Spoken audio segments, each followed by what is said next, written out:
वे भाषण आज भी इतने महत्वपूर्ण है जो 1930 और 40 के दशक में हुआ करते थे। एक दूरदर्शी व्यक्तित्व जब 4-5 दशक तक एक संस्था के साथ बंद कर शिस्तबद्ध तरीके से काम करता है तो बहुत अच्छे परिणाम आते हैं।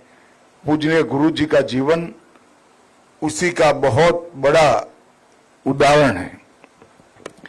मित्रों, यहां पर जब मैं आया हूं तब अभी आज वृक्षारोपण का कार्यक्रम हुआ।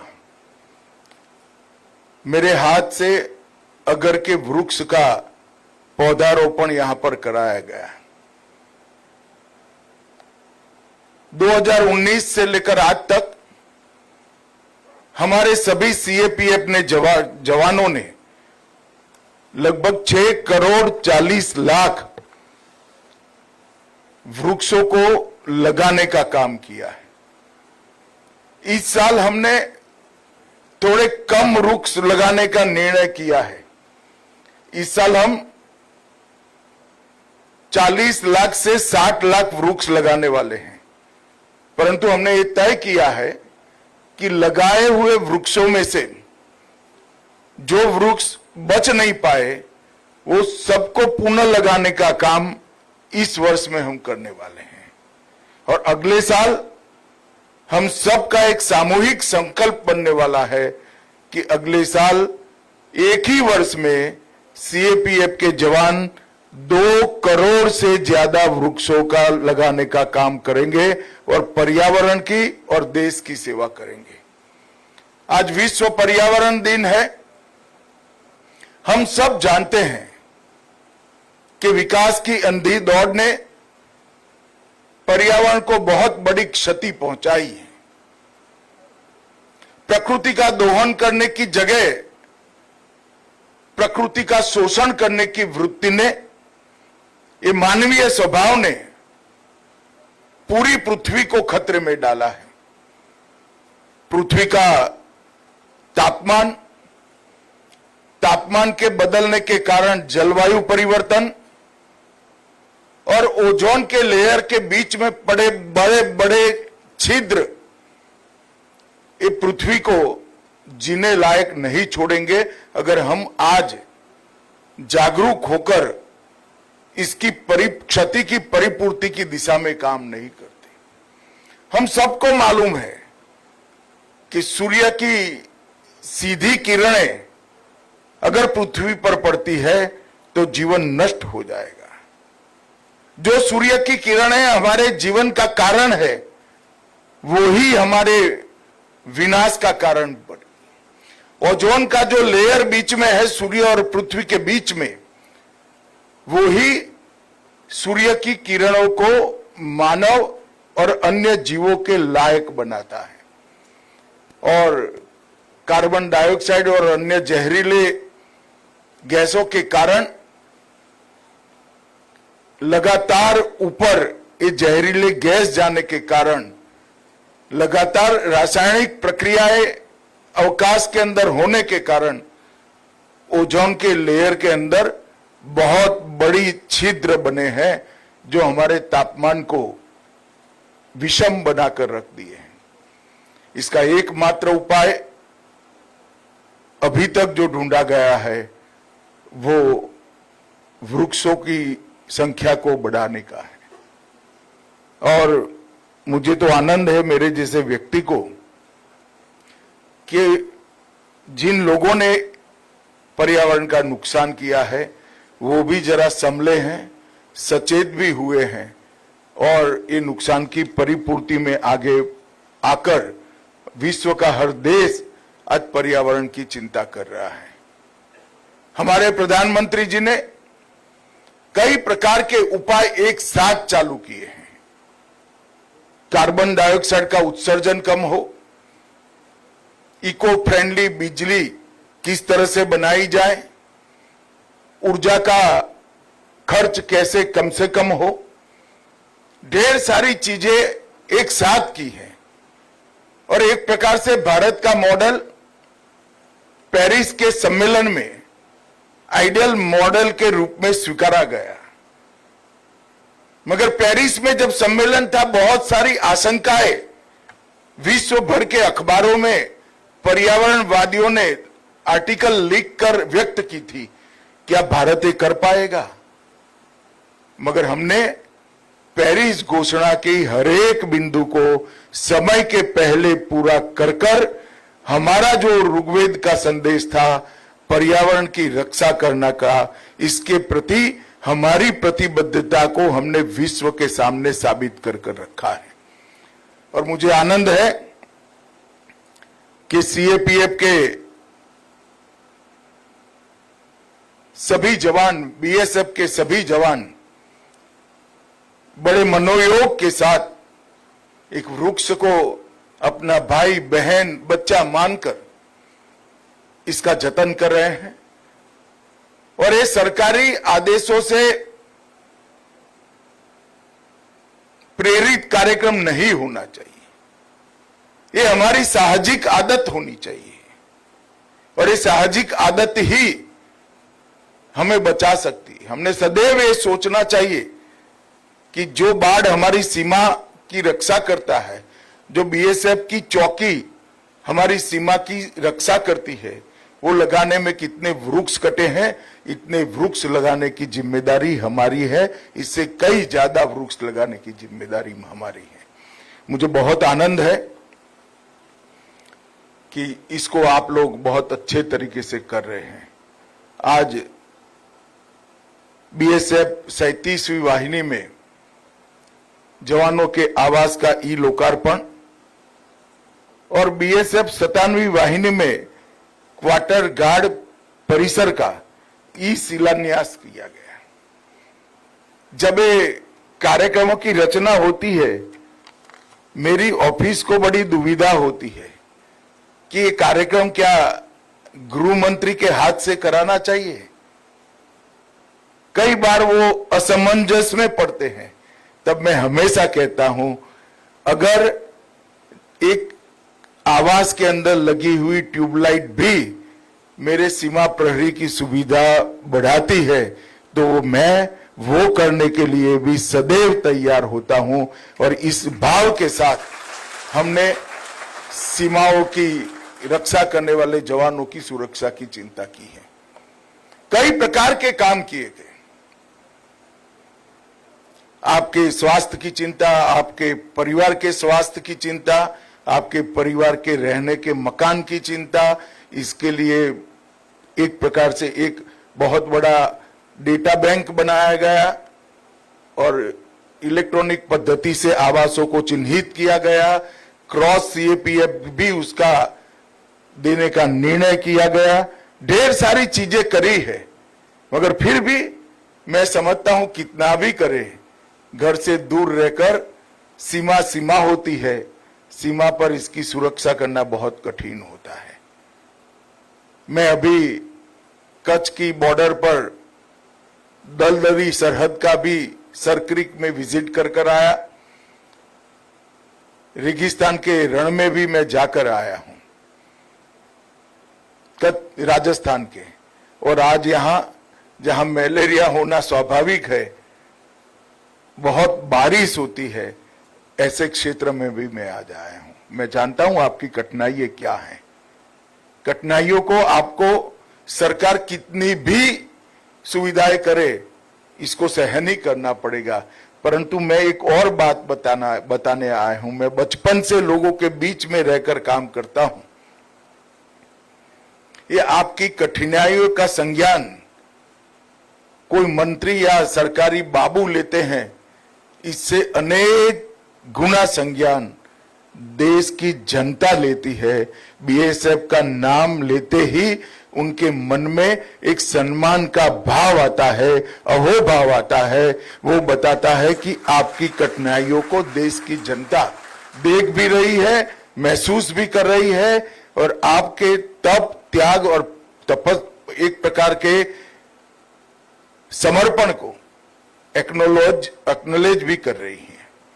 मित्रों, आज हम यहां आए हैं, तब बीएसएफ के पास जितनी सीमाओं की सुरक्षा का जिम्मा है, पाकिस्तान बॉर्डर और बांग्लादेश बॉर्डर, इतनी विस्तृत बॉर्डर में हर सीमा का एक अलग प्रकार का चुनौती है। कहीं नशे का व्यापार है, कहीं पर ह्यूमन ट्रैफिकिंग का सवाल है, कहीं पर हथियारों के स्मगलिंग का सवाल है, कहीं पर ड्रोन से ड्रग की ट्रैफिकिंग और नकली करेंसी की ट्रैफिकिंग होती है। हर सीमा के अपने अलग अलग प्रश्न हैं। हमने तय किया है कि बीएसएफ जहां जहां है, एसएसबी जहां जहां है, वहां पर स्मार्ट बॉर्डर का निर्माण करना और एक चतुष्कोणीय सुरक्षा रणनीति के तहत स्थानीय प्रशासन को साथ में लेते हुए, टेक्नोलॉजी को साथ में लेते हुए, हम आपके परिश्रम को साथ में लेते हुए सीमाओं को एकदम अभेद बनाना। और इस स्मार्ट बॉर्डर का कंसेप्ट फाइनलाइजेशन के स्टेज पर है। इसका पायलट प्रोजेक्ट आने वाले साल में हम निश्चित रूप से इंट्रोड्यूस कर देंगे। एक साथ देश की अलग अलग सीमाओं पर 7 या 8 जगह पे पायलट प्रोजेक्ट्स दिए जाएंगे।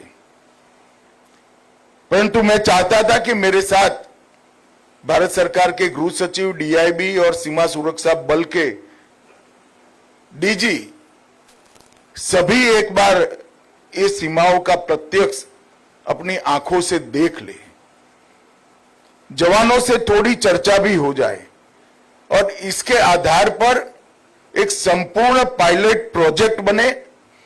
पायलट प्रोजेक्ट में से जो टिथिन प्रॉब्लम आएंगी, जो कमियां आएगी, जो छिद्र आएंगे, इसको पूरा कर कर पूरी सीमा को स्मार्ट बनाने की दिशा में हम आगे बढ़ेंगे। कंसेप्ट के अंदर डिस्ट्रिक्ट मैजिस्ट्रेट का भी रोल होगा, एसपी का भी रोल होगा, गांव के पटवारी का भी रोल होगा, गांव के सरपंच का भी रोल होगा। जब तक सीमा के प्रशासन को, सीमा के जिलों के और गांव के प्रशासन को हम समाहित नहीं कर सकते, हम सीमा को अभेद नहीं बना सकते हैं। हम आइसोलेशन में सीमा की सुरक्षा की कल्पना करते हैं तो वह कल्पना अपने आप में बेमानी है, कभी सफल नहीं हो सकती। जब आपके जितनी सजगता से ही गांव का पटवारी, गांव का पीएसआई, जिले का डीएसपी और जिले का कलेक्टर सीमा की सुरक्षा के लिए काम करेगा, तभी हम सीमा को पूर्ण रूप से सुरक्षित कर पाएंगे। त्रिपुरा फ्रंटियर हमारे लिए बहुत महत्वपूर्ण फ्रंटियर है और इस देश की इस प्रकार की सीमा की सुरक्षा करता है जो देश के एक कोने में आए हुए त्रिपुरा राज्य से सटी हुई है। जनसांख्यिकी का परिवर्तन, चाहे त्रिपुरा हो, चाहे पश्चिम बंगाल हो, चाहे बिहार हो, जनसांख्यिकी का परिवर्तन हम सीमा के छिद्रों के माध्यम से नहीं होने देंगे। ये हमारा अटल विश्वास है और अटल संकल्प भी है। ये जनसांख्यिकी के परिवर्तन को रोकने के लिए बाड़ लगाई गई है। बाड़ को भी आधुनिकीकरण करने के लिए लगभग 650 किलोमीटर की बाड़ 15 वर्ष से पुरानी है। उसमें से 119 किलोमीटर नई बाड़ की भी हमने घोषणा कर दी है, मंजूरी दे दी है। मैं जब गृह मंत्री बना उसी वक्त 2019 दिसंबर में मैं बीएसएफ मुख्यालय गया था, तब नई बाड़ की संकल्पना को और डिजाइन को मेरे सामने प्रस्तुत किया गया था। मुझे आनंद है कि इसका पहला फेज अब शुरू हो चुका है। आपकी सुविधाओं के लिए सीमा चौकियों की बिजली आपूर्ति, ग्रीन एनर्जी इनिशिएटिव, जवानों के लिए सुरक्षित पेयजल, इस सब के प्रोजेक्ट न केवल चालू है, बहुत बड़ी संख्या में हमने इसकी परिपूर्ति कर दी है। और एक प्रकार से 3 साइड से त्रिपुरा सरहद से घिरा हुआ संवेदनशील राज्य है, आप लोग इसकी सुरक्षा कर रहे हैं। मित्रों, प्रधानमंत्री जी ने हम सब के सामने एक लक्ष्य रखा है। देश के 140 करोड़ की जनता के सामने एक लक्ष्य रखा है कि 2047 तक ये देश को पूर्ण विकसित देश बनाना है। अगर 2047 तक इस देश को पूर्ण विकसित देश बनाना है, तो सबसे बड़ी जरूरियात है देश को सबसे पहले सुरक्षित देश बनाना चाहिए। मैं जब सुरक्षित देश कहता हूं, तब कोई प्रकट प्रकार के युद्ध से बहुत बड़े खतरे हैं ऐसी बात नहीं करता हूं। मगर क्या हम देश को स्मगलिंग से सुरक्षित कर सकते हैं? ह्यूमन ट्रैफिकिंग से सुरक्षित कर सकते हैं? देश के युवाओं को नशे से सुरक्षित कर सकते हैं? देश के अर्थतंत्र को फेक करेंसी के व्यापार से बचा सकते हैं क्या? ये सभी चीजें बीएसएफ के चार्टर में होनी चाहिए और है भी, परंतु हर चीज के लिए सुरक्षा का उपाय हो, ऐसी स्मार्ट सुरक्षा ग्रिड बनाने का काम अब भारत सरकार ने हाथ में लिया है। मैं स्मार्ट बॉर्डर की परिकल्पना जब रखता हूं, तब मवेशी तस्करी से लेकर हर प्रकार की तस्करी स्मार्ट बॉर्डर को परिकल्पना में समाहित होती है। ये सभी चीजों से देश को सुरक्षित करना चाहिए और मैं मानता हूं कि हम सब की साझी जिम्मेदारी है। बीएसएफ के जवानों ने अब तक बहुत अच्छा काम किया है, मगर बाढ़ की सुरक्षा के पूरे कंसेप्ट को अब बदलने की जरूरत है और हमारी कार्य संस्कृति को भी बदलने की जरूरत है। जागरूकता सीमा पार से आने वाले व्यक्ति के बारे में सिर्फ काम नहीं करेगी, ये पर्याप्त नहीं होगा। हमारी जागरूकता सीमा पार से आने वाली हर दूषण को, जो हमारे समाज को प्रभावित करते हैं, इससे देश की रक्षा करना, सीमा की रक्षा करना हमारा दायित्व होगा। तो सीमा सुरक्षा का स्मार्ट फेंसिंग का कंसेप्ट और चतुष्कोणीय सुरक्षा ग्रिड का कंसेप्ट, ये आने वाले दिनों में सीमा की सुरक्षा करने वाले हर सीएपीएफ का, चाहे आईटीबीपी हो, चाहे एसएसबी हो, चाहे असम राइफल हो, चाहे बीएसएफ हो, उसका एक कार्य संस्कृति बने, इसके लिए हमने शुरुआत की है और उसी के एक हिस्से के रूप में आज मेरी लंका मुरा की चौकी पर आप लोगों से बातचीत हो रही है। मित्रों, मेरी अनंत अनंत शुभकामनाएं आप लोगों के साथ है।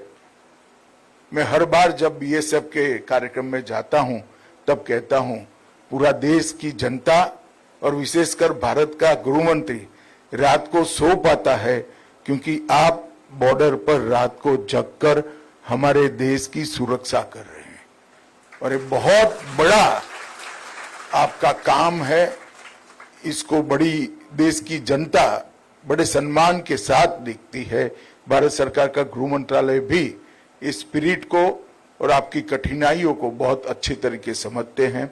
फिर से एक बार सभी को मेरी बहुत बहुत शुभकामनाएं। वंदे मातरम।